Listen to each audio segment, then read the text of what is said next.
Al deprimirte, te sientes desvalido y te convences de que jamás mejorarás, y esa convicción prolonga la depresión. Irving Kirsch. En el último capítulo de Redes, Irving Kirsch, director asociado del programa de estudios del placebo de la Universidad de Harvard, charlaba con Ponset sobre el poder del efecto placebo y le explicaba cómo las expectativas positivas suelen generar un efecto positivo. En este capítulo, Kirsch nos hablará sobre el efecto nocebo, también conocido como el gemelo malvado del placebo, y sobre los efectos nocivos que produce. Además, en su sección, Elsa Punset nos dará pistas para aprender a combatir los malos pensamientos que nos impiden llevar una vida más agradable.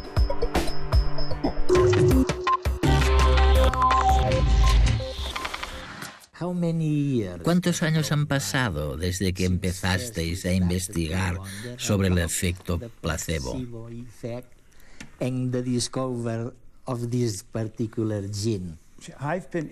Me interesa el tema desde la década de 1970.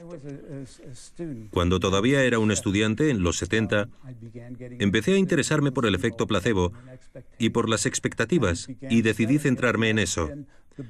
Ha sido la base de mi carrera académica desde entonces.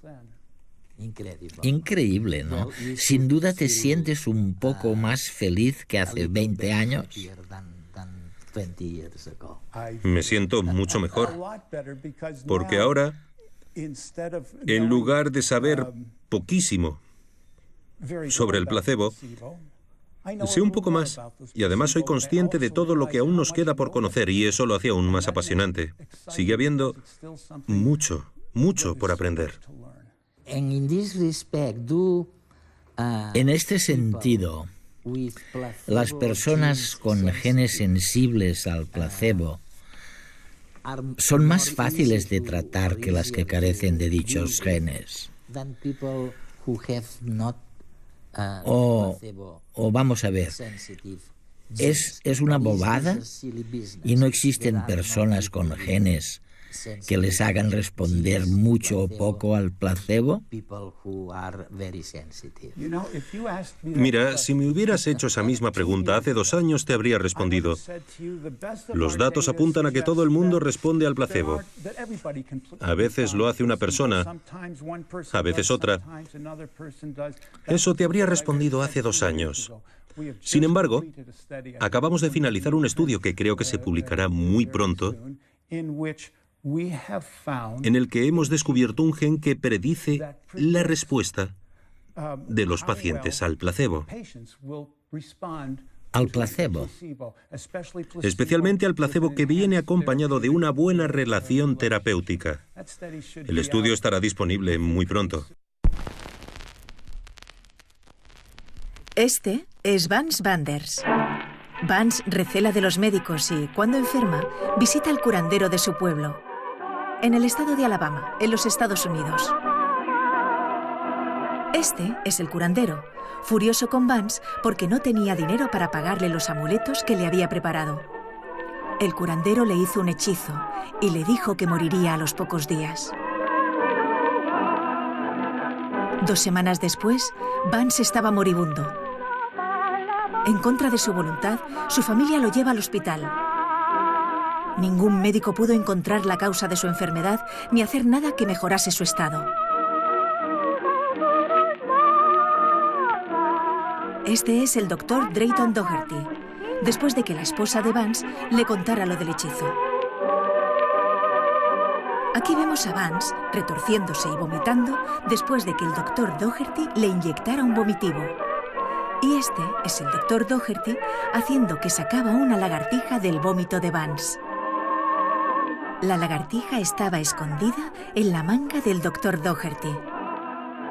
Ahora vemos al médico mostrándole la lagartija a Vance y diciéndole que le estaba comiendo las tripas desde dentro de la barriga.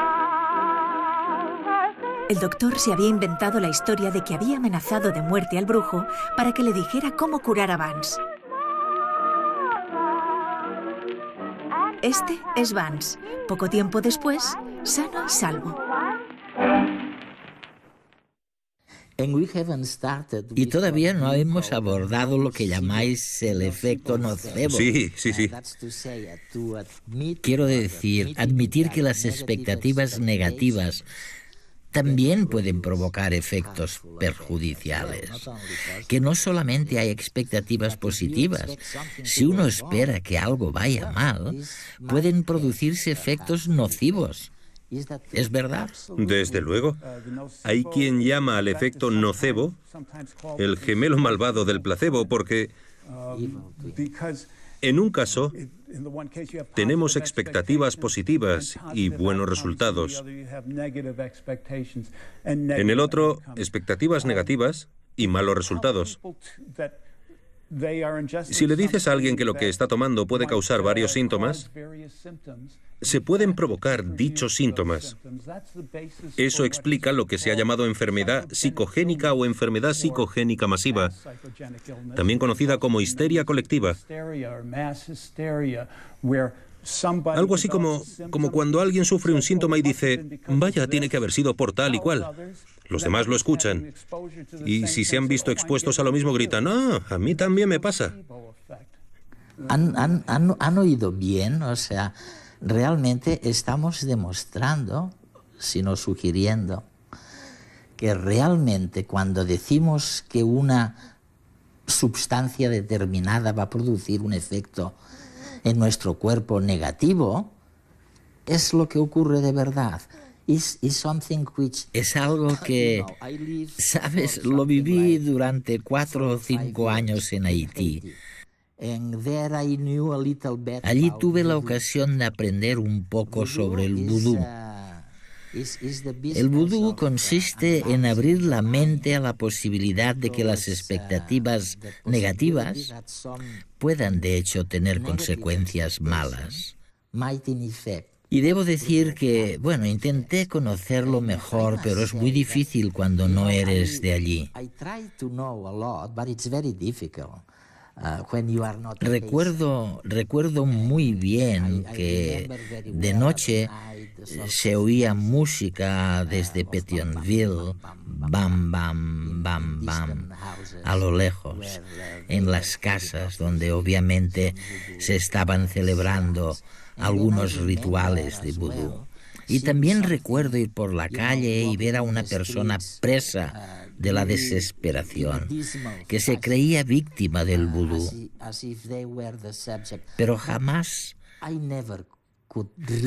pude saber si los que lanzaban maldiciones de vudú las lanzaban de verdad. ¿Habéis observado algo así en cualquier caso? Un antropólogo llamado Cannon estudió el fenómeno de la muerte por vudú y llegó a documentar casos de personas a quienes los hechiceros, los que practican el vudú, les habían dicho que morirían, que estaban malditos, que iban a morir. Y en algunos casos la gente murió de verdad. Por supuesto, es difícil saberlo con certeza basándonos en casos individuales y evidentemente no es algo que podamos estudiar experimentalmente, pero los casos están allí y hay incluso explicaciones médicas para ello. Estas personas literalmente se murieron de miedo. La hipótesis física sobre cómo podía suceder algo así que formuló Cannon sigue considerándose hoy en día una posibilidad válida, algo que puede suceder. Antes mencionabas la depresión. En parte, la depresión se debe al efecto nocebo. Forma parte de cómo progresa la depresión en las personas y de lo que prolonga la depresión, lo que hace que la gente siga estando deprimida. Al deprimirte, te sientes desvalido y te convences de que jamás mejorarás. Sí. Y esa convicción prolonga la depresión. Se trata del efecto nocebo. No es extraño, por tanto, que se pueda curar en gran medida la depresión con un placebo que despierte la esperanza. ¿De que mejorarás? De que algo puede cambiar. De que vas a mejorar, sí. La indefensión del efecto nocebo se ve contrarrestada por la sensación de, sí, quizá pueda. Normalmente no es una certeza, pero incluso ese quizá pueda supone una expectativa optimista que promueve la sensación de bienestar y ayuda a mitigar la depresión. Si bien abundan los relatos de personas que fallecen después de ser maldecidas, los informes médicos que documentan este tipo de muertes son casi inexistentes. Tampoco es posible estudiar estos casos en el laboratorio, pero, de ser ciertos, se sospecha que podrían ser causados por un miedo muy intenso. El efecto nocebo se comprende cada vez mejor y es mucho más cotidiano de lo que solemos creer. Por ejemplo, entre los pacientes que padecen efectos secundarios de algún tratamiento médico, en muchos casos, esto no se debe al tratamiento en sí, sino a la mera creencia de que podrían sufrir esos efectos.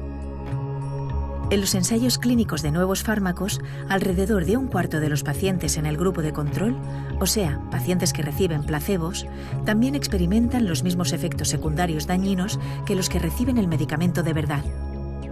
Y cerca del 60% de los pacientes en quimioterapia sufren malestares antes de comenzar el tratamiento. Las personas que creen tener un riesgo alto de contraer algunas enfermedades son más propensas a adquirir estas dolencias que las personas que no tienen esa creencia. Mujeres que creían que eran particularmente propensas a ataques al corazón tenían casi 4 veces más probabilidades de morir de enfermedades coronarias que otras mujeres con los mismos factores de riesgo. A veces, los peores hechiceros no están en la calle, sino dentro de nuestros cerebros. Me gustaría sacar 3 conclusiones de lo que has dicho. La primera es que el propio acto de administrar un fármaco activa una cascada de flujos bioquímicos. Y no es en absoluto simple. Pero por otro lado, se desencadena una cascada de sucesos, no uno solo. Sí, así es. Por tanto, hay que tenerlo en cuenta. La segunda conclusión es que el efecto de condicionamiento del placebo puede usarse para mitigar el dolor. Sí, esto ha quedado perfectamente demostrado y sabemos que es cierto. Y la última conclusión, seguro que te suena, porque es un clamor que se oye por doquier. Se trata de que el nombre de placebo debería cambiarse, que ha habido tantas tergiversaciones de los efectos, positivos o negativos, del placebo, que os gustaría dejar de llamarlo así y os gustaría llamarlo de otra manera, por ejemplo, curación contextual. Sí, se han propuesto muchas alternativas. Curación contextual es una y muy buena. Respuesta al significado también está muy bien. Es un término acuñado por un antropólogo en la Universidad de Michigan, Dan Moorman, y me parece excelente. El problema, en mi opinión, es que es muy difícil cambiar el lenguaje. No creo que vaya a suceder. Para bien o para mal, nos quedaremos con el término placebo. Sin embargo, una de las cosas que he constatado, y creo que ha empezado a pasar ahora, o por lo menos en los últimos 10 años, primero entre científicos y médicos, y luego los medios de comunicación se han ido interesando más por el tema, es que la connotación de la palabra placebo, la sensación que suscita, está cambiando. Poco a poco va siendo cada vez menos negativa.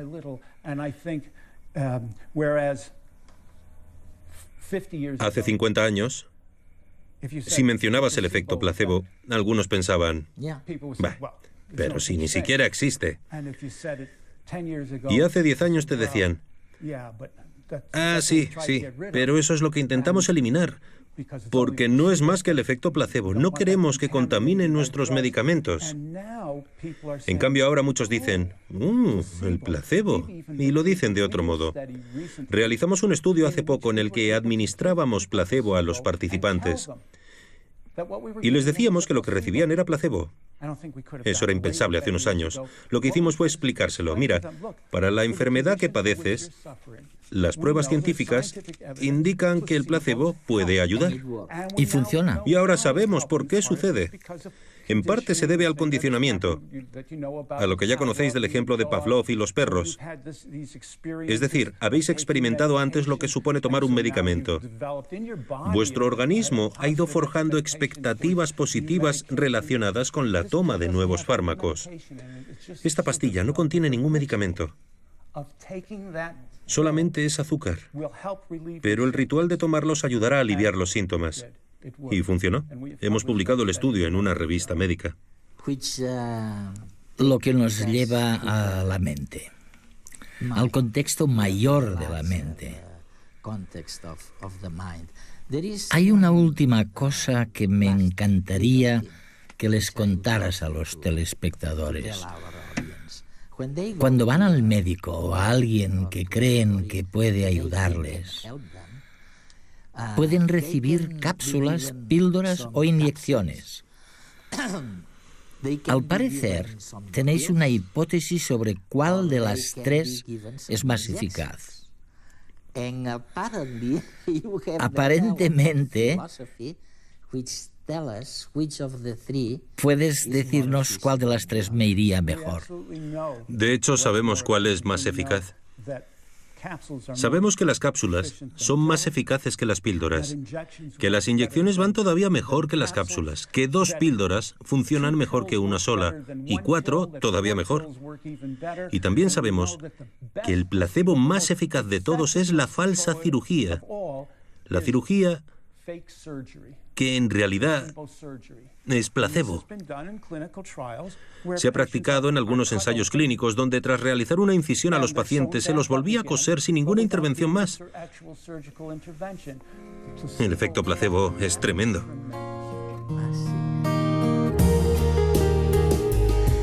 Recuerdo el caso de un chico que intentó suicidarse después de que su novia lo dejara.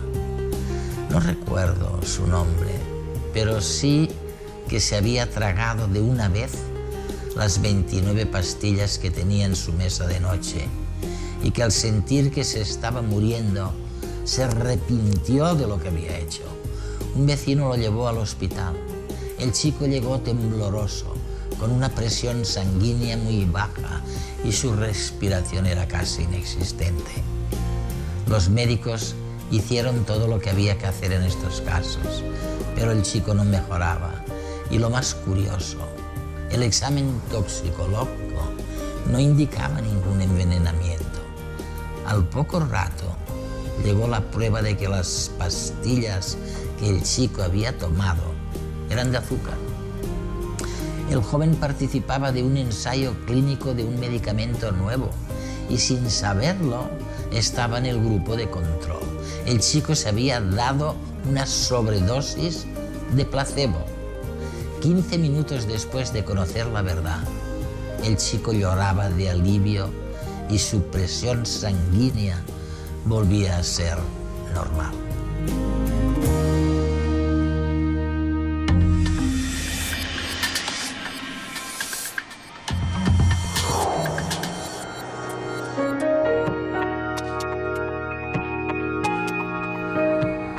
En el programa anterior vimos cómo los pensamientos positivos pueden facilitar que consigamos nuestras metas. Hoy veremos que nuestros pensamientos son un arma de doble filo. Con ellos también podemos morir de miedo, enfermar de pena, languidecer de aburrimiento, volvernos agresivos o simplemente contagiarnos de la tristeza de quienes nos rodean. Y es que estamos divididos entre las ganas de alimentarnos con pensamientos y emociones positivas y la tentación de caer en lo negativo. Estos pensamientos negativos nos tienden pequeñas trampas peligrosas para nuestra salud mental y física. Vamos a descubrir formas prácticas para despistarlos y hacer la vida más agradable. Vicenç Oliver, director del Institut Gestalt de Barcelona, estuvimos juntos hace muy poco hablando de cómo podemos potenciar los pensamientos positivos en nuestra vida diaria para vivir mejor. Y hoy estamos hablando de cómo los pensamientos negativos están dentro de nosotros a veces sin que nos demos cuenta. ¿Qué podemos hacer para detectarlos? Por ejemplo, en la pareja. Uno de los grandes miedos que hay en el fondo es un miedo al abandono. Entonces hay gente que se protege de muchas maneras, a veces dejando a la pareja antes de que me dejen, a veces haciendo todo para que no me deje. Es decir, entonces ese miedo al abandono es sencillamente una experiencia que igual la persona ha tenido años atrás, que se sintió abandonada, sola, lo que sea, y que lo proyecta en la relación. Por tanto, es muy importante hablar con la pareja, la comunicación es básica. Se dice que la comunicación es el mejor afrodisíaco que existe. Es decir, si nos comunicamos bien, la pareja funciona. Por ejemplo, en la relación con los hijos, ¿qué dirías tú que es un pensamiento negativo o un patrón de pensamiento negativo típico? Un poco, bueno, ¿qué pasará cuando sean mayores? Caerán en las drogas, digamos, serán personas que aprovecharán la vida. De alguna manera, los padres a veces generamos o podemos generar una culpa previa a ver los resultados, ¿no? Culpa que no ayuda. Yo pienso que ayuda mucho más la confianza, el afecto, el cariño y sobre todo, vuelvo otra vez lo de antes, la buena comunicación con los hijos, de poder hablar de todas las cosas y eso va relajando muchos miedos. Si te hablo de trabajo, ¿qué me dirías? ¿Dónde están los miedos escondidos ahí? Hombre, evidentemente los miedos, dada la situación actual, es a perderlo o a no tenerlo o en fin, a no encontrar otro o a buscar, etcétera, etcétera, ¿no? Y otra vez lo mismo, si uno enfoca el futuro con miedo, tiene muchas más posibilidades que ese miedo se realice. Es decir, que entonces, ¿de qué manera enfocar el futuro confiado, con ganas? El cambio más importante empieza siempre por dentro. Y a partir de ahí salimos al mundo. Pero si salimos al mundo ya con miedo, con fantasías catastróficas, va a costar mucho más. Vicenç, hay un ámbito de la vida que nos afecta a todos desde que nacemos, que yo creo que está plagado de pequeñas minas de negatividad. Y es el del envejecimiento, cómo envejecemos, ¿no? ¿Qué podemos hacer con esto? ¿Cómo lo ves? A medida que uno se va haciendo mayor, se da cuenta que tiene menos tiempo por delante y tiene menos fantasías de cambio. Pero eso realmente es una interpretación muy limitadora. Y la riqueza máxima siempre es el aquí y el ahora, el vivir el momento presente, ¿no? Es cierto que nuestra cultura privilegia más la vida en una franja, ni los muy pequeños ni los muy mayores. Pero hemos de ir más allá de esos estereotipos. La vida va desde muy pequeños a muy mayores y hemos de saber vivir todas las etapas. Y si pensamos que la vida es un proceso de aprendizaje continuo, pienso que eso nos puede dar otra visión. Muchos pensamientos negativos se esconden bajo el disfraz de miedos. Tus miedos funcionan así. Imagina que alguien se ha instalado en tu cabeza sin que le hayas invitado. Te acompaña a todas partes y te da órdenes. Tú le obedeces y al final te crees que haces esas cosas porque quieres. No vayas a fiestas porque no sabrás qué decir. No cojas el metro porque te podría faltar el aire. Pero hay que plantar cara a los miedos y desenmascararlos. Solemos temer determinadas cosas, sobre todo lo que tiene que ver con las carencias y con sentirnos vulnerables. ¿Cuáles son tus miedos? Hola. ¿De qué tienes miedo tú? ¿De qué tengo miedo? El principal miedo es la salud. Pues tengo miedo de la muerte de mis familiares, Muy bien. de la mía. De las cucarachas. Yo también. Sí. Pues de no conseguir realizarme profesionalmente. De la misma gente tengo miedo a veces. De las serpientes. ¿Mucho miedo a las serpientes? ¿Es una fobia? I've just turned a very significant age and my fears are that I'm getting old. El miedo de lo que vas a pasar aquí en Europa, en toda parte del mundo. ¿Tienes miedo a algo? A lo que no se ve, supongo, ¿no? Como lo que no se palpa, lo que se siente y no sabes qué es lo que es. Qué bueno, gracias. Llevados al extremo, los miedos se convierten en fobias que nos impiden funcionar normalmente y necesitan ser tratadas por especialistas.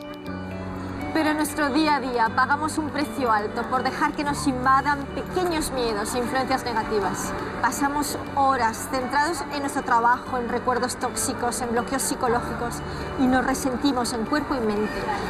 ¿Cómo podemos prevenir buena parte de estas influencias destructivas? Por ejemplo, con un menú de buenas influencias.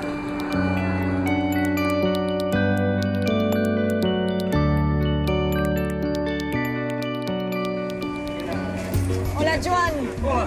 Tú que sabes mucho de menús, ayúdame, por favor, con este menú tan importante. Hombre, yo creo que es un menú muy acertado. Venga, vamos a dar una vueltecita. Nena, te traigo el menú de hoy. ¿Qué plato esta semana para mejorar nuestras vidas? A ver, ¿qué es un plato que? ¿Mejorar la dieta? Hacer nuevos amigos, hacer ejercicio que también me hace falta. Venga, un poco de gimnasia, marchar. Y ser más agradecido. ¿Con qué? Una cosa de la que estar agradecido hoy. Con el venir cada día a trabajar. Yo siempre voy así. Ya. Mira, ¿dónde está la cocinera? Aquí, yo soy la cocinera. Aquí mi cocinera. A ver, ¿cuál eliges? Dormir bien. Dormir bien. Amigos ya tengo muchos. Oye, a ver qué plato escoges. De primero hacerme unos amigos. Fotografía, que me encanta. Hacer nuevas amigas, pues amigos tengo unos cuantos ya. Una mujer te pegará de estar tanto rato conmigo. ¡Ay! A ver, ¿qué plato quieres que eso es mejor que la dieta mediterránea? Esta. Encontrar tiempo para disfrutar. ¿Qué harías? Vale. Senderismo, escalada, caída libre. Montar a caballo. Yo dormir bien. Cosas nuevas, eso, aprender cosas nuevas. Bueno, ya estoy aquí. ¿Qué plato escogéis para hoy? Encontrar tiempo para disfrutar. ¿Para disfrutar para hacer qué? Para salir, para ir al cine, al teatro. ¿Cómo la mejoramos? Dormir bien. ¿Cuántas horas? 8 como máximo. Adiós.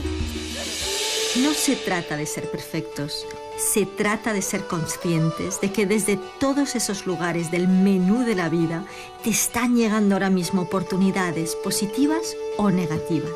Tú puedes elegir cada día cómo mejorar muchos aspectos de tu vida. Y es que nuestro cuerpo está en constante proceso dinámico. No solo lo alimentamos con lo que comemos, sino con lo que pensamos, lo que esperamos, lo que oímos y lo que sentimos. Elige para tu cuerpo y también para tu mente un menú saludable. No es magia, es inteligencia emocional.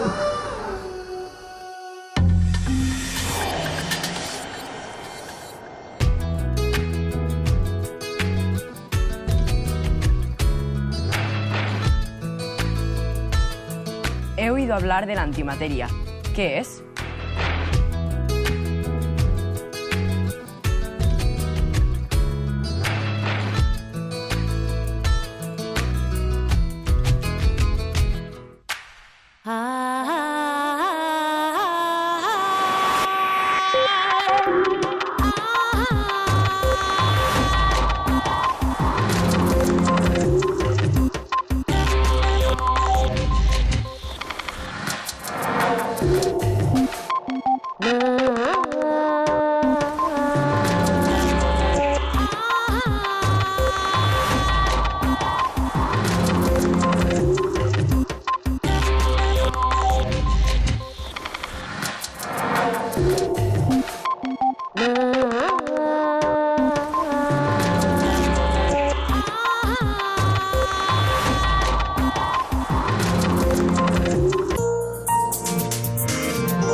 Nos quedaremos con el término placebo. Sin embargo, una de las cosas que he constatado, y creo que ha empezado a pasar ahora, o por lo menos en los últimos 10 años, primero entre científicos y médicos, y luego los medios de comunicación se han ido interesando más por el tema, es que la connotación de la palabra placebo, la sensación que suscita, está cambiando. Poco a poco va siendo cada vez menos negativa.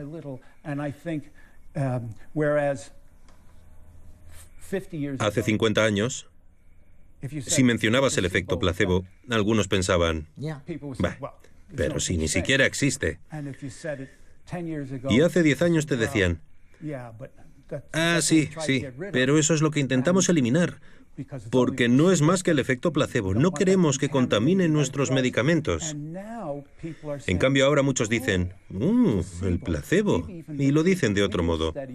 Realizamos un estudio hace poco en el que administrábamos placebo a los participantes. Y les decíamos que lo que recibían era placebo. Eso era impensable hace unos años. Lo que hicimos fue explicárselo. Mira, para la enfermedad que padeces, las pruebas científicas indican que el placebo puede ayudar. Y funciona. Y ahora sabemos por qué sucede. En parte se debe al condicionamiento, a lo que ya conocéis del ejemplo de Pavlov y los perros. Es decir, habéis experimentado antes lo que supone tomar un medicamento. Vuestro organismo ha ido forjando expectativas positivas relacionadas con la toma de nuevos fármacos. Esta pastilla no contiene ningún medicamento. Solamente es azúcar.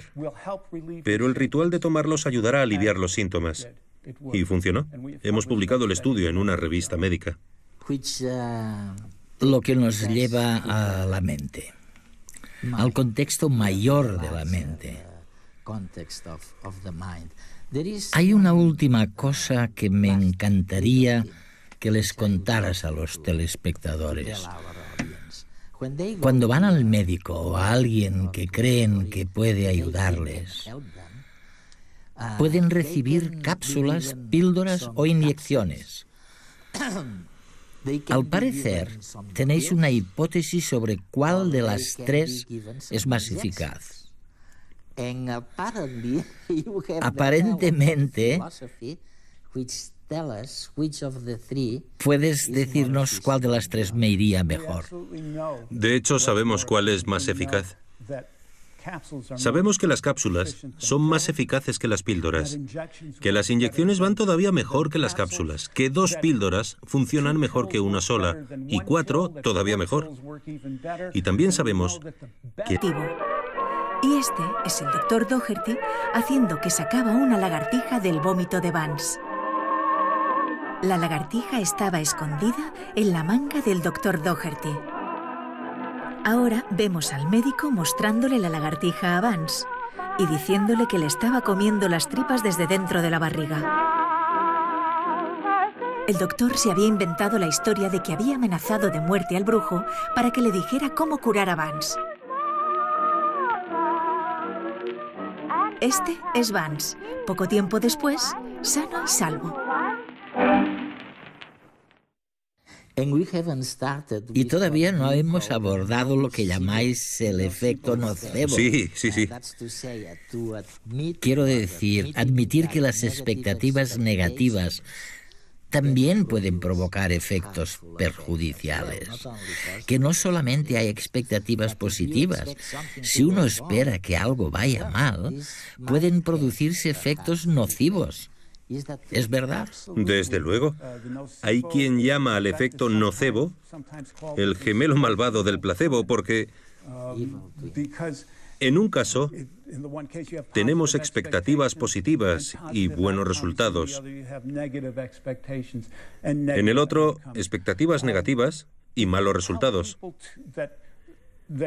Si le dices a alguien que lo que está tomando puede causar varios síntomas, se pueden provocar dichos síntomas. Eso explica lo que se ha llamado enfermedad psicogénica o enfermedad psicogénica masiva, también conocida como histeria colectiva. Algo así como cuando alguien sufre un síntoma y dice, vaya, tiene que haber sido por tal y cual. Los demás lo escuchan. Y si se han visto expuestos a lo mismo, gritan, a mí también me pasa.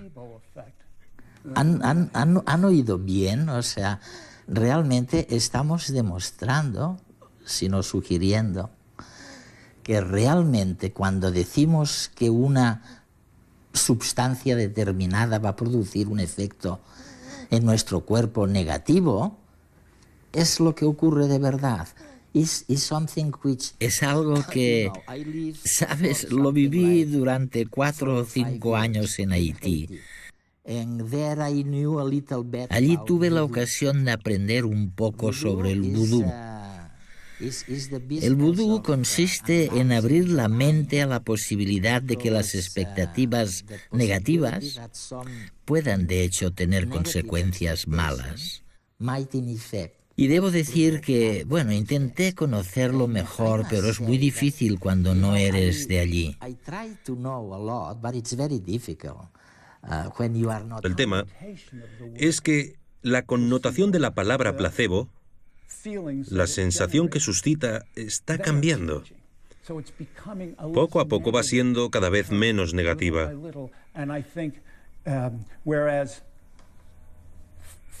Hace 50 años, si mencionabas el efecto placebo, algunos pensaban, bah, pero si ni siquiera existe. Y hace 10 años te decían, sí, pero eso es lo que intentamos eliminar, porque no es más que el efecto placebo. No queremos que contaminen nuestros medicamentos. En cambio, ahora muchos dicen, el placebo, y lo dicen de otro modo. Realizamos un estudio hace poco en el que administrábamos placebo a los participantes y les decíamos que lo que recibían era placebo. Eso era impensable hace unos años. Lo que hicimos fue explicárselo. Mira, para la enfermedad que padeces, las pruebas científicas indican que el placebo puede ayudar. Y funciona. Y ahora sabemos por qué sucede. En parte se debe al condicionamiento, a lo que ya conocéis del ejemplo de Pavlov y los perros. Es decir, habéis experimentado antes lo que supone tomar un medicamento. Vuestro organismo ha ido forjando expectativas positivas relacionadas con la toma de nuevos fármacos. Esta pastilla no contiene ningún medicamento. Solamente es azúcar. Pero el ritual de tomarlos ayudará a aliviar los síntomas. Y funcionó. Hemos publicado el estudio en una revista médica. Lo que nos lleva a la mente, al contexto mayor de la mente. Hay una última cosa que me encantaría que les contaras a los telespectadores. Cuando van al médico o a alguien que creen que puede ayudarles, pueden recibir cápsulas, píldoras o inyecciones. Al parecer, tenéis una hipótesis sobre cuál de las tres es más eficaz. Aparentemente, ¿puedes decirnos cuál de las tres me iría mejor? De hecho, sabemos cuál es más eficaz. Sabemos que las cápsulas son más eficaces que las píldoras, que las inyecciones van todavía mejor que las cápsulas, que 2 píldoras funcionan mejor que una sola y 4 todavía mejor. Y también sabemos que el placebo más eficaz de todos es la falsa cirugía. La cirugía que en realidad es placebo. Se ha practicado en algunos ensayos clínicos donde tras realizar una incisión a los pacientes se los volvía a coser sin ninguna intervención. Entonces hay gente que se protege de muchas maneras, a veces dejando a la pareja antes de que me dejen, a veces haciendo todo para que no me deje. Es decir, entonces ese miedo al abandono es sencillamente una experiencia que igual la persona ha tenido años atrás, que se sintió abandonada, sola, lo que sea, y que lo proyecta en la relación. Por tanto, es muy importante hablar con la pareja, la comunicación es básica. Se dice que la comunicación es el mejor afrodisíaco que existe. Es decir, si nos comunicamos bien, la pareja funciona. Por ejemplo, en la relación con los hijos, ¿qué dirías tú que es un pensamiento negativo, un patrón de pensamiento negativo típico? Un poco, bueno, ¿qué pasará cuando sean mayores? Caerán en las drogas, digamos, serán personas que aprovecharán la vida. De alguna manera, los padres a veces generamos o podemos generar una culpa previa a ver los resultados, ¿no? Culpa que no ayuda. Yo pienso que ayuda mucho más la confianza, el afecto, el cariño y sobre todo, vuelvo otra vez lo de antes, la buena comunicación con los hijos. De poder hablar de todas las cosas y eso va relajando muchos miedos. Si te hablo de trabajo, ¿qué me dirías? ¿Dónde están los miedos escondidos ahí? Hombre, evidentemente los miedos, dada la situación actual, es a perderlo, o a no tenerlo, o a, fin, a no encontrar otro, o a buscar, etcétera, etcétera, ¿no? Y otra vez lo mismo, si uno enfoca el futuro con miedo, tiene muchas más posibilidades que ese miedo se realice. Es decir, que entonces, ¿de qué manera enfocar el futuro confiado, con ganas? El cambio más importante empieza siempre por dentro. Y a partir de ahí salimos al mundo. Pero si salimos al mundo ya con miedo, con fantasías catastróficas, va a costar mucho más. Vicens, hay un ámbito de la vida que nos afecta a todos desde que nacemos, que yo creo que está plagado de pequeñas minas de negatividad. y es el del envejecimiento, cómo envejecemos, ¿no? ¿Qué podemos hacer con esto? ¿Cómo lo ves? A medida que uno se va haciendo mayor, se da cuenta que tiene menos tiempo por delante y tiene menos fantasías de cambio. Pero eso realmente es una interpretación muy limitadora. Y la riqueza máxima siempre es el aquí y el ahora, el vivir el momento presente, ¿no? Es cierto que nuestra cultura privilegia más la vida en una franja, ni los muy pequeños ni los muy mayores. Pero hemos de ir más allá de esos estereotipos. La vida va desde muy pequeños a muy mayores y hemos de saber vivir todas las etapas. Y si pensamos que la vida es un proceso de aprendizaje continuo, pienso que eso nos puede dar otra visión. Muchos pensamientos negativos se esconden bajo el disfraz de miedos. Tus miedos funcionan así. Imagina que alguien se ha instalado en tu cabeza sin que le hayas invitado. Te acompaña a todas partes y te da órdenes. Tú le obedeces y al final te crees que haces esas cosas porque quieres. No vayas a fiestas porque no sabrás qué decir. No cojas el metro porque te podría faltar el aire. Pero hay que plantar. ¿Miedo es la salud? Pues tengo miedo de la muerte de mis familiares. Muy bien. De la mía. De las cucarachas. Yo también. Sí. Pues de no conseguir realizarme profesionalmente. De la misma gente tengo miedo a veces. De las serpientes. ¿Mucho miedo a las serpientes? ¿Es una fobia? I've just turned a very significant age and my fears are that I'm getting old. El miedo de lo que vas a pasar aquí en Europa, en toda parte del mundo. ¿Tienes miedo a algo? A lo que no se ve, supongo, ¿no? Como lo que no se palpa, lo que se siente y no sabes qué es lo que es. Qué bueno, gracias. Llevados al extremo, los miedos se convierten en fobias que nos impiden funcionar normalmente y necesitan ser tratadas por especialistas. Pero en nuestro día a día pagamos un precio alto por dejar que nos invadan pequeños miedos e influencias negativas. Pasamos horas centrados en nuestro trabajo, en recuerdos tóxicos, en bloqueos psicológicos y nos resentimos en cuerpo y mente. ¿Cómo podemos prevenir buena parte de estas influencias destructivas? Por ejemplo, con un menú de buenas influencias.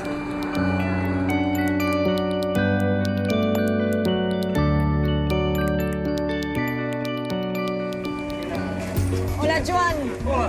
Tú que sabes mucho de menús, ayúdame, por favor, con este menú tan importante. Hombre, yo creo que es un menú muy acertado. Venga, vamos a dar una vueltecita. Nena, te traigo el menú de hoy. ¿Qué plato esta semana para mejorar nuestras vidas? A ver, ¿qué es un plato que? ¿Para mejorar la dieta? Hacer nuevos amigos, hacer ejercicio que también me hace falta. Venga, un poco de gimnasia, marchar. Y ser más agradecido. ¿Con qué? Una cosa de la que estar agradecido hoy. Con el venir cada día a trabajar. Yo siempre voy así. Ya. Mira, ¿dónde está la cocinera? Aquí, yo soy la cocinera. Aquí mi cocinera. A ver, ¿cuál eliges? Dormir bien. Dormir bien. Amigos ya tengo muchos. Oye, a ver qué plato escoges. Primero hacer nuevos amigos. Fotografía, que me encanta. Hacer nuevas amigas, pues amigos tengo unos cuantos ya. Una mujer te pegará de estar tanto rato conmigo. ¡Ay! A ver, ¿qué plato quieres que eso es mejor que la dieta mediterránea? Esta, encontrar tiempo para disfrutar. ¿Qué harías? Vale. Senderismo, escalada, caída libre. Montar a caballo. Yo dormir bien. Cosas nuevas, eso, aprender cosas nuevas. Bueno, ya estoy aquí. ¿Qué plato escogéis para hoy? Encontrar tiempo para disfrutar. ¿Para disfrutar para hacer qué? Para salir, para ir al cine, al teatro. ¿Cómo la mejor? Dormir bien. ¿Cuántas horas? 8 como máximo. Adiós. No se trata de ser perfectos, se trata de ser esos efectos. En los ensayos clínicos de nuevos fármacos, alrededor de un cuarto de los pacientes en el grupo de control, o sea, pacientes que reciben placebos, también experimentan los mismos efectos secundarios dañinos que los que reciben el medicamento de verdad. Y cerca del 60% de los pacientes en quimioterapia sufren malestares antes de comenzar el tratamiento. Las personas que creen tener un riesgo alto de contraer algunas enfermedades son más propensas a adquirir estas dolencias que las personas que no tienen esa creencia. Mujeres que creían que eran particularmente propensas a ataques al corazón tenían casi 4 veces más probabilidades de morir de enfermedades coronarias que otras mujeres con los mismos factores de riesgo. A veces, los peores hechiceros no están en la calle, sino dentro de nuestros cerebros. Me gustaría sacar 3 conclusiones de lo que has dicho. La primera es que el propio acto de administrar un fármaco activa una cascada de flujos bioquímicos. Y no es en absoluto simple.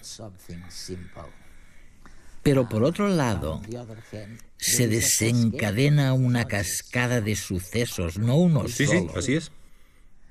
Por tanto, hay que tenerlo en cuenta. La segunda conclusión es que el efecto de condicionamiento del placebo puede usarse para mitigar el dolor. Sí, esto ha quedado perfectamente demostrado y sabemos que es cierto. Y la última conclusión, seguro que te suena, porque es un clamor que se oye por doquier. Se trata de que el nombre de placebo debería cambiarse, que ha habido tantas tergiversaciones de los efectos, positivos o negativos, del placebo, que os gustaría dejar de llamarlo así y os gustaría llamarlo de otra manera, por ejemplo, curación contextual. Sí, se han propuesto muchas alternativas. Curación contextual es una y muy buena. Respuesta al significado también está muy bien. Es un término acuñado por un antropólogo en la Universidad de Michigan, Dan Moorman, y me parece excelente. El problema, en mi opinión, es que es muy difícil cambiar el lenguaje. No creo que vaya a suceder. Para bien o para mal, nos quedaremos con el término placebo. Sin embargo, una de las cosas que he constatado, y creo que ha empezado a pasar ahora, o por lo menos en los últimos 10 años, primero de esos estereotipos. La vida va desde muy pequeños a muy mayores y hemos de saber vivir todas las etapas. Y si pensamos que la vida es un proceso de aprendizaje continuo, pienso que eso nos puede dar otra visión. Muchos pensamientos negativos se esconden bajo el disfraz de miedos. Tus miedos funcionan así. Imagina que alguien se ha instalado en tu cabeza sin que le hayas invitado. Te acompaña a todas partes y te da órdenes. Tú le obedeces y al final te crees que haces esas cosas porque quieres. No vayas a fiestas porque no sabrás qué decir. No cojas el metro porque te podría faltar el aire. Pero hay que plantar cara a los miedos y desenmascararlos. Solemos temer determinadas cosas, sobre todo lo que tiene que ver con las carencias y con sentirnos vulnerables.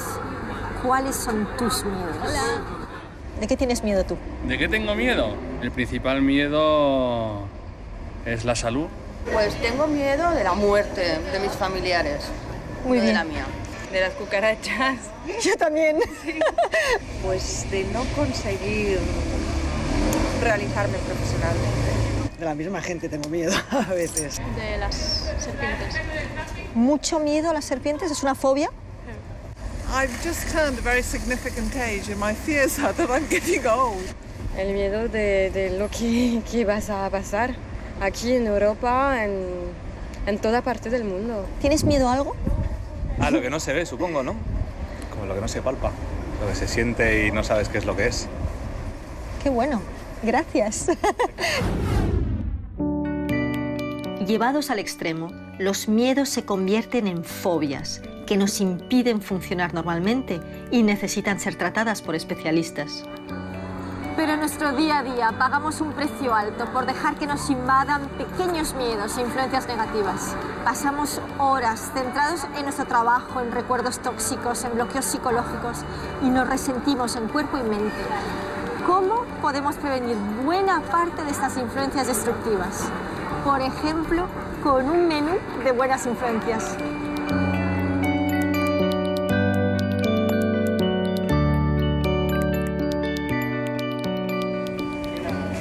Hola, Joan. Hola. Tú que sabes mucho de menús, ayúdame, por favor, con este menú tan importante. Hombre, yo creo que es un menú muy acertado. Venga, vamos a dar una vueltecita. Nena, te traigo el menú de hoy. ¿Qué plato esta semana para mejorar nuestras vidas? A ver, ¿qué es un ¿qué nos plato que? alimentamos? Para mejorar la dieta. Hacer nuevos amigos, hacer ejercicio que también me hace falta. Venga, un poco de gimnasia, marchar. Y ser más agradecido. ¿Con qué? Una cosa de la que estar agradecido hoy. Con el venir cada día a trabajar.